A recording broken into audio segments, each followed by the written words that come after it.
नमस्कार साथियों, आज एक बहुत ही महत्वपूर्ण टॉपिक को लेकर मैं फिर से आप लोगों के सामने उपस्थित हूँ। साथियों, आज का मेरा टॉपिक जो है वो उत्तराखंड के अंदर नर्सिंग भर्ती के रिगार्डिंग है।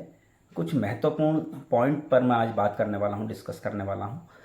कुछ ऐसे पॉइंट जो आप लोगों को पता होने चाहिए और उत्तराखंड के हर एक नर्सिंग बेरोजगारों को इन चीज़ों की जानकारी होनी चाहिए, और ख़ास तौर पर उन लोगों को जिनको अभी डॉक्यूमेंट वेरिफिकेशन में बुलाया जाएगा, जिनका सिलेक्शन प्रोसेस हो रहा है, जिन्होंने अप्लाई किया है, उन सभी लोगों को इस वीडियो को बहुत ध्यान से देखना चाहिए।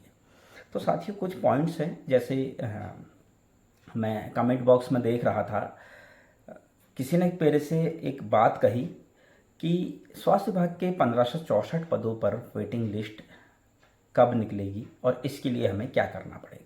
बहुत अच्छी बात आपने कही और मुझे बड़ा अच्छा लगा कि हमारे इस नर्सिंग प्रोफेशन में अब लोग जागरूक होने लगे हैं। अब लोग अपने अधिकारों के लिए आगे आने के लिए तैयार हैं। तो साथियों, ये बहुत अच्छी बात है और सभी लोगों को वेटिंग लिस्ट के बारे में इस समय बात करनी चाहिए कि स्वास्थ्य विभाग के 1564 पदों पर वेटिंग लिस्ट कब आएगी।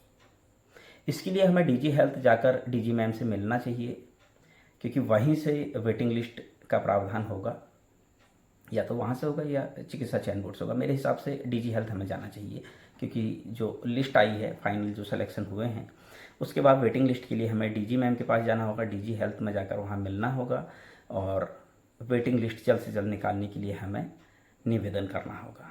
वेटिंग लिस्ट बहुत ज़रूरी है मेडिकल कॉलेज की 1455 पदों पर भर्ती प्रक्रिया शुरू होने से पहले।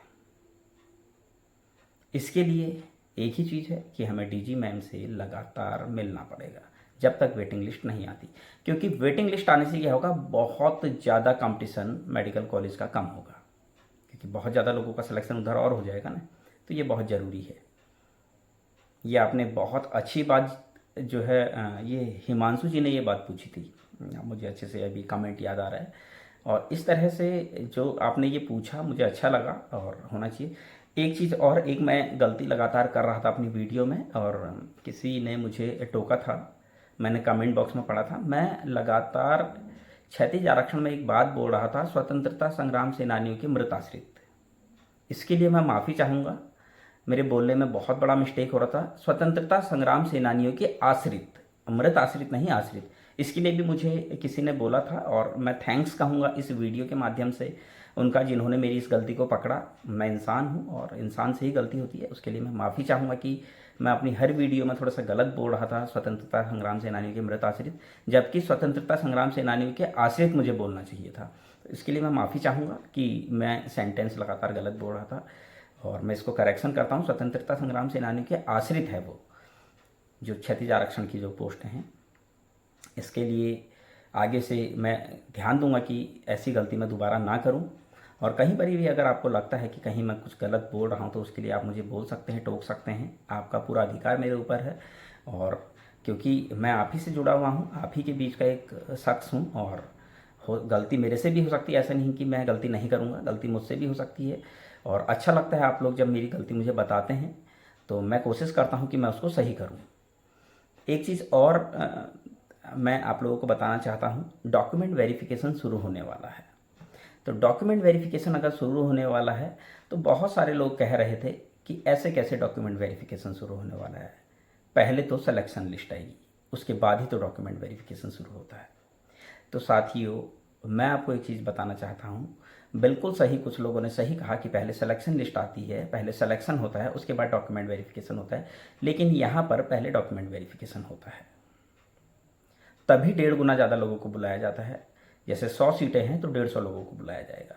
तो यहाँ पर पिछली बार भी स्वास्थ्य विभाग के 1564 पदों पर भी पहले डॉक्यूमेंट वेरिफिकेशन हुआ था, देन उसके बाद सिलेक्शन लिस्ट आई थी। और इस बार भी इसी तरीके से होगा, क्योंकि यहाँ पर प्रोसेस इसी तरीके से हो रहा है। तो आप इसके लिए किसी को भी ब्लेम नहीं कर सकते हैं, क्योंकि चिकित्सा सेवा चयन बोर्ड का ये अपना खुद का एक डिसीजन है। और कहीं ना कहीं अगर वो कोई भी काम कर रहे हैं तो बहुत सोच समझ के कर रहे हैं। मुझे उनके इस काम में कहीं पर भी कोई गलती नहीं लगी, क्योंकि पिछली बार भी जब डॉक्यूमेंट वेरिफिकेशन हुआ था, ठीक है, उन्होंने 1.5 गुना ज़्यादा लोग बुला लिए हैं, तो उनके लिए ज़्यादा अच्छा है कि बाद में सिलेक्शन लिस्ट निकाले, तो ये ज़्यादा बेटर है। ठीक है, अपना अपना तरीका है और मुझे इस तरीके में कोई गलती नहीं लगी और इसको चैलेंज नहीं किया जा सकता है। जैसे मैं कमेंट बॉक्स में पढ़ रहा था कि अगर इस तरीके से होगा तो हम जो है इसका विरोध करेंगे, तो इसमें विरोध करने वाली ऐसी कोई चीज़ आती नहीं है। मुझे ऐसा कुछ लगा नहीं कि आप इसका विरोध करें, क्योंकि विरोध करने वाली कोई ऐसी बात है ही नहीं। ठीक है, डॉक्यूमेंट वेरिफिकेशन पहले हो रहा तो इसमें कहाँ दिक्कत है भाई, कुछ गलत थोड़ी ना कर रहे हैं। 1.5 गुना ज़्यादा लोगों को बुलाया जा रहा है, उसके बाद सिलेक्शन लिस्ट निकाल रहे हैं, तो मेरे हिसाब से यहाँ पर कुछ भी गलत नहीं है। यहाँ पर पहले डॉक्यूमेंट वेरिफिकेशन होगा, उसके बाद सिलेक्शन लिस्ट आएगी, उसके बाद पुलिस वेरिफिकेशन होगा, LIU वेरिफिकेशन होगा, पटवारी वेरिफिकेशन होगा, उसके बाद ज्वाइनिंग मिलेगी। मैं पूरा प्रोसेस आप लोगों को बता देता हूँ। सबसे पहले विज्ञप्ति आती है, उसके बाद विज्ञप्ति आने के बाद डॉक्यूमेंट वेरिफिकेशन के लिए बुलाया जाता है। डॉक्यूमेंट वेरिफिकेशन होने के बाद रिजेक्शन लिस्ट आती है, रिजेक्ट लिस्ट भी आती है ना, जिन जिन लोगों का फॉर्म रिजेक्ट हो जाता है वो लिस्ट भी आती है, और 3 से 4 दिन का समय दिया जाता है उनको डॉक्यूमेंट सबमिट करने के लिए। उसके बाद पुलिस वेरिफिकेशन होता है, LIU वेरिफिकेशन होता है, सॉरी डॉक्यूमेंट वेरिफिकेशन के बाद आपका करेक्ट वो रिजेक्ट लिस्ट आती है, उनको 3 से 4 दिन का समय दिया जाता है जो भी करेक्शन करना था उसके लिए। उसके बाद सिलेक्शन लिस्ट आती है, चयन सूची, किन किन लोगों का सिलेक्शन हो चुका है। उसके बाद फिर पुलिस वेरिफिकेशन, LIU वेरिफिकेशन और पटवारी वेरिफिकेशन होता है। देन उसके बाद ज्वाइनिंग दी जाती है। तो ये प्रोसेस होता है, तो इसमें हम किसी को ब्लेम नहीं कर सकते हैं, ये बिल्कुल सही प्रोसेस है। ठीक है, बहुत अच्छा ये है, और बहुत जल्द जो है डॉक्यूमेंट वेरिफिकेशन शुरू हो जाएगा। ऐसा नहीं है कि बहुत लंबा समय लगेगा। चिकित्सा चयन बोर्ड पूरी तरीके से काम कर रहा है और बहुत जल्द सभी लोग चिकित्सा सेवा चयन बोर्ड में मिलेंगे। बहुत सारे लोग मेरे से ये भी पूछ रहे थे कि डॉक्यूमेंट वेरिफिकेशन कहाँ होगा। तो आपने जो फॉर्म भरा है, आप सभी लोगों को मैं बताना चाहता हूँ, आप लोगों ने जो फॉर्म भरा है उसमें जो एड्रेस दिया हुआ है, जो विज्ञप्ति आई थी उसमें जो एड्रेस दिया हुआ है, वहीं पर डॉक्यूमेंट वेरिफिकेशन होना है। उसी एड्रेस पर आप लोगों ने जाना है, सब लोगों ने, आप लोगों ने क्या, हम लोगों ने क्या, सभी लोगों ने उसी एड्रेस पर जाना है। डॉक्यूमेंट वेरिफिकेशन वहीं पर होगा। डॉक्यूमेंट वेरिफिकेशन में सबसे पहले डिप्लोमा वाले कैंडिडेट्स, जो फीमेल कैंडिडेट, डिप्लोमा धारक फीमेल कैंडिडेट्स हैं, उनको बुलाया जाएगा। फिर डिग्री धारक फीमेल कैंडिडेट्स को बुलाया जाएगा। फिर डिप्लोमा धारक मेल कैंडिडेट्स को बुलाया जाएगा। देन डिग्री धारक मेल कैंडिडेट्स को बुलाया जाएगा। इस तरीके से डॉक्यूमेंट वेरिफिकेशन होगा। बहुत सारे लोग ये भी पूछ रहे थे किस बैच का आएगा, किस बैच का नहीं आएगा। प्लीज़ मैं आप लोगों से रिक्वेस्ट कर रहा हूँ, अगर आप बार बार एक ही चीज़ को पूछेंगे तो उससे कुछ नहीं होगा। आप लोगों के लिए मैंने वो सारे वीडियो बना के डाले हुए हैं, प्लीज़ एक बार आप उस वीडियो को ज़रूर देख लें।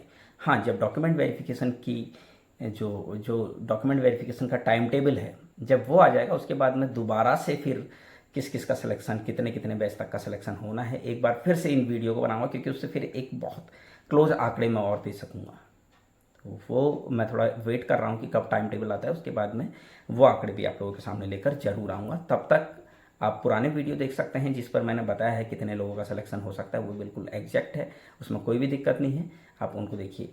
और जिस तरीके से आप लोगों ने बताया कि वेटिंग लिस्ट के लिए हम लोगों को DG मैम से मिलना चाहिए कि जल्द से जल्द जो है वेटिंग लिस्ट आ सके और ज़्यादा से ज़्यादा लोगों का सिलेक्शन बाकी जो बची हुई सीटें हैं वहाँ पर हो सके, ये बहुत ज़रूरी है। उम्मीद करता हूँ साथियों आपको आज की जानकारी पसंद आई होगी। आगे भी मैं इसी तरह की जानकारी आप लोगों के लिए लेकर आता रहूँगा। तब तक के लिए धन्यवाद।